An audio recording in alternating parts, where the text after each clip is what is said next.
नमस्कार दोस्तों, कैसे हैं आप लोग। उम्मीद करता हूं आप लोग बहुत अच्छे होंगे और आपकी तैयारी बहुत अच्छे से चल रही होगी। दोस्तों, जैसे कि आपको पता है कि सभी सरकारी जॉब अलर्ट लेकर हम आपके सामने आते हैं और सभी को अपडेटेड कराते हैं। और इसी बीच आज का अपडेट बहुत अहम होने वाला है। और आज अपडेट है उत्तर प्रदेश पुलिस में रेडियो ऑपरेटर, जिसे हम कह सकते हैं प्रधान परिचालक और असिस्टेंट परिचालक के रूप में, और आपके वर्कशॉप असिस्टेंट भी हम कह सकते हैं। 3 पदों पर ये वैकेंसी निकली थी और बहुत पुरानी वैकेंसी है। और उसी के एग्ज़ाम को और सेफ स्कोर को लेकर आज हम अपना सेशन लेकर आए हैं, क्योंकि काफ़ी बच्चे जो हैं इसके स्कोर को लेकर बहुत चिंतित हैं कि क्या स्कोर किया जाए जिससे कि हमारी एक सीट पक्की हो जाए और कंपटीशन क्या है। क्योंकि सभी तुम्हें पता है उत्तर प्रदेश में उत्तर प्रदेश पुलिस सिपाही भर्ती के लिए दौड़ में लगे हुए हैं। और इस बीच इस वैकेंसी से सभी की नज़रें जो हैं हट चुकी हैं।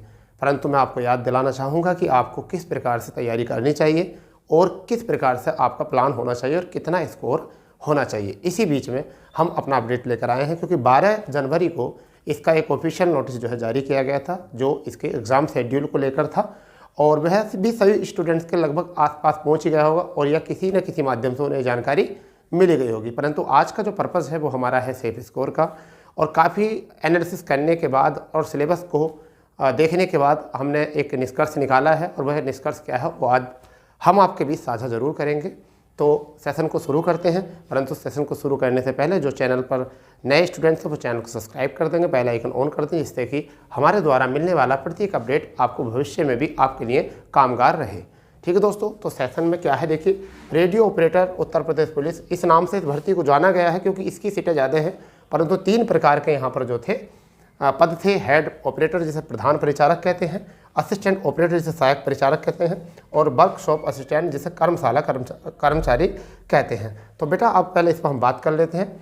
936 पोस्ट थी आपकी प्रधान परिचालक की, जिसमें फॉर्म पड़े थे 76,516 फॉर्म पड़े थे और 82 कैंडिडेट एक सीट पर है यहाँ।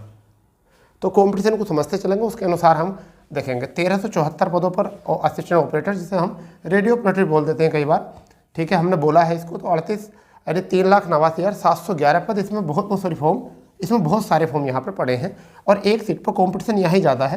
ठीक है, अगर देखा जाए तो कुछ 284, और अगर देखा जाए तो वर्कशॉप असिस्टेंट में यहाँ और भी ज़्यादा आपका कंपटीशन देखने को मिलेगा। केवल सीटें 120 हैं और 73,614 फॉर्म यहाँ पड़े हैं और 613 एक सीट पर कैंडिडेट हैं।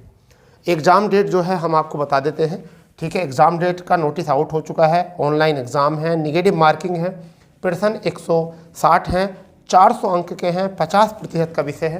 टोटल विषय जो है हम आपको बताते हैं और हम आपको जो है एक नोटिस है वो आपको डिस्प्ले पर लगा देंगे और हम उसको पढ़ के दिखाते हैं। पहले एक नोटिस आप उस पर देख लीजिए डिस्प्ले पर, मैं आपको ये नोटिस पढ़ के दिखाता हूँ। ठीक है, देखिए इसमें लिखा है, आपको हम बताते हैं। उत्तर प्रदेश सरकार, उत्तर प्रदेश पुलिस भर्ती एवं प्रोन्नति बोर्ड 19C तुलसी गंगा कॉम्प्लेक्स, विधानसभा मार्ग, लखनऊ उत्तर प्रदेश। ये पिन कोड है। सूचना विज्ञप्ति है आपकी उत्तर प्रदेश पुलिस रेडियो संपर्क में प्रधान परिचालक यांत्रिक, सहायक परिचालक एवं कर्मशाला कर्मचारी के पदों पर सीधी भर्ती 22 की ऑनलाइन लिखित परीक्षा के निर्धारित किया गया है। नोटिस 12 को जारी हुआ है 2024 में। उत्तर प्रदेश पुलिस रेडियो संवर्धन में प्रधान परिचालक व प्रधान परिचालक यांत्रिक व सहायक परिचालक व कर्मशाला कर्मचारी के पदों पर सीधी भर्ती और 22 में अंतर्गत अभ्यर्थियों की ऑनलाइन लिखित परीक्षा CBT यानी कि कंप्यूटर बेस्ड टेस्ट का आयोजन नियमानुसार आयोजित किया जाना प्रस्तावित है। तो बेटा ध्यान देंगे, यहाँ पर 8 फरवरी तक ये एग्ज़ाम जाएगा और कब से जाएगा हम आपको बताना चाहूँगा। 29 तारीख से इसके एग्ज़ाम है और 8 फरवरी तक ये एग्ज़ाम रहने वाले हैं। जैसे कि सुनिए, 29/1/2024 को पहली पाली में कर्मशाला कर्मचारी का है, दूसरी पाली में भी कर्मशाला कर्मचारी का है।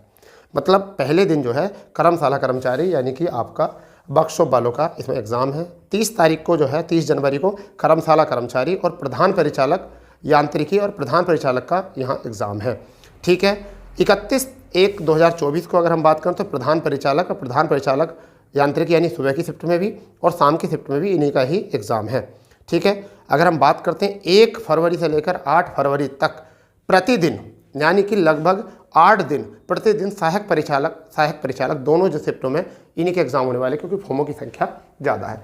तो इतने बच्चों को यहाँ पर मतलब अपना एग्ज़ाम देना है और नीचे दिया गया है सूचना प्रेषित की रही है। तो इसका तो कोई मतलब है नहीं। अब हम इसके बारे में क्या बताएं आपको, ये तो आप पता ही है, ये एक तरीके का निष्कर्ष होता है। तो हमने बता दिया है। यानी कि आपका एग्ज़ाम जो शुरू होने वाला है वो कब से होगा बच्चों, वो होगा 29 तारीख से। और कब तक चलने वाला है बेटा, वो चलने वाला है आपका 8 फरवरी तक, ठीक है, 8 फरवरी, यानी कि 8 फरवरी 2024 तक एग्ज़ाम चलने वाला है। और ये 29 जनवरी से आपको देखने को मिल रहे हैं एग्ज़ाम, ठीक है। अब समय तो इतना है नहीं, अब ये समय नहीं है बच्चा, इतना समझ गया नहीं, इतना समय है नहीं जितना आप सोचना चाह रहे थे, क्योंकि अभी आप दौड़ में लगे हो। परंतु कुछ बच्चों को ध्यान में रखना हो सकता कि ऑफिशियल वेबसाइट पर भी इसका सिलेबस अपलोड कर दिया गया है। सामान्य हिंदी 40% है, 100 अंक है। विज्ञान सामान्य ज्ञान 40% है, 100 अंक है। मैथ जिसमें आपका थोड़ा रीजनिंग भी आएगा, तार्किक भी आएगा, 40 क्वेश्चन और 100 अंक है। और तार्किक अभिरुचि 40 क्वेश्चन और 100 अंक है। इसके अनुसार 160 प्रश्न होते हैं और 2.5 घंटे का समय मिलता है आपको। 50% का विषय इसमें बहुत पेचीदा है, ये कंपटीशन को कम करेगा, ठीक है। और 400 प्रश्न होंगे। देखिए इसमें क्या होगा, आपको प्रत्येक विषय में 20 प्रश्न जो है करने होंगे सही, प्रत्येक विषय में 20 करने होंगे, तब तो आप पास हो। परंतु आप अगर किसी में 30 भी कर देते हो और एक विषय में जो है आप 12 भी कर देते हो, 15 कर देते हो, तब आप फेल माने जाओगे। क्यों माने जाओगे फेल? क्योंकि यहाँ 50% मतलब यहाँ पर प्रत्येक सब्जेक्ट में 50% लाना जरूरी है। अब जब सारी बातें हो चुकी हैं तो क्यों ना सेफ स्कोर कर लिया जाए कि कितना सेफ स्कोर हो सकता है। तो देखिए आज का जब स्केल देखें इसमें कि 82 सीट हैं और यहाँ पर 82 बच्चों पर 1 सीट है और आपका 284 पर 1 है और आपका 613। तो अभी बिना पेपर के क्योंकि अभी पेपर नहीं हुआ, पेपर का लेवल नहीं देखा गया, फिर भी एक अनुमान लगा सकते हैं कि क्या टारगेट हो सकता है हमारी तैयारी के अनुसार, जिससे कि हम अपने आप को सेफ महसूस करें। अगर पेपर मॉडरेट लेवल का बनता है, अगर पेपर मॉडरेट लेवल का बनता है तो मैं उम्मीद कर पाऊँगा कि जनरल और EWS और OBC जितने भी कैंडिडेट हैं 3 वर्ग के, जनरल, EWS और OBC कैंडिडेट जो भी हैं, वो 160 में से अगर वो कैंडिडेट 120 से और 128 के बीच में करके आएंगे तो मैं उम्मीद करता हूं कि ये इनका स्कोर टारगेट फिक्स है। इतना टारगेट उनका होना चाहिए। देखिए वो पेपर के ऊपर डिपेंड है। मुझे पता है कि आप कमेंट्स करेंगे अजीब अजीब, ठीक है, मेरी बातें कड़वी लगती भी हैं, मगर ये बात समझिए कि दवाई कड़वी लगती है, ठीक है, और ठीक भी दवाई करती है। ये बात आपको पता होनी चाहिए, क्योंकि दवाई जो है ना कड़वी लगती है और वो ठीक ही करती है, क्योंकि मीठी दवाई तुम्हें ठीक नहीं करेगी, ठीक है।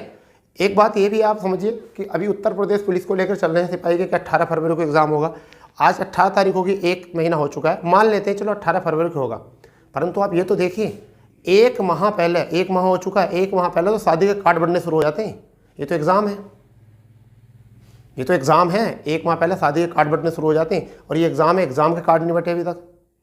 मतलब कार्ड का मतलब समझ पा रहे हो मेरी बात को कि ऑफिशियल वेबसाइट पे नहीं आया अभी। चलिए हम वो उसकी बात बाद में करेंगे, फिलहाल में यहाँ देखते हैं हमारा स्कोर क्या है, वो इतना है। और मेरी बात थोड़ी सी कड़वी लगेगी बच्चों को, बट कोई बात नहीं है, ठीक है। हमें कड़वा खाने का शौक भी है। तो SC अपने आप को क्या महसूस करें, वो बच्चा 112 पे ना, 112 और 115 पर लॉक करें अपने आप को, तो मज़ा आ जाएगा बिल्कुल, ठीक है। और ST वाले जो हैं वो अगर अपना स्कोर ठीक कर पाते हैं 105 में, 105 और 107 कर सकते हैं, तो ये उनकी बड़ी उपलब्धि होगी। ये आपके लिए सेफ स्कोर हो सकता है जिसको आप टारगेट करके जा सकते हो एग्ज़ाम में। आप टारगेट, अब इससे कम भी हो सकता है, इससे ज़्यादा भी हो सकता है, वो तो डिपेंड पेपर पर करता है किस प्रकार का पेपर होगा। बट जहाँ तक का मेरा अनुमान है, पेपर को देखकर, जितनी वैकेंसी हैं उनको देखकर, प्रत्येक वैकेंसी पे कितना कंपटीशन है उनको देखकर, और आपके इस टाइम की स्थिति को देखकर, बच्चों की स्थिति को देखकर, इस टाइम की स्थिति को देखकर मुझे ऐसा लगता है कि ये स्कोर सेफ, बढ़िया स्कोर है और अच्छा स्कोर है। इतने पे काम करना चाहिए हम लोगों को, ठीक है बच्चा। चलिए, तो ये हमने आपका पूरा टारगेट किया है। और अब बात जो करने वाले, किसी को किसी प्रकार की भी अगर हेल्प चाहिए तो वो हमें कमेंट्स कर सकता है कि किस प्रकार से आपको जानकारी चाहिए, ठीक है।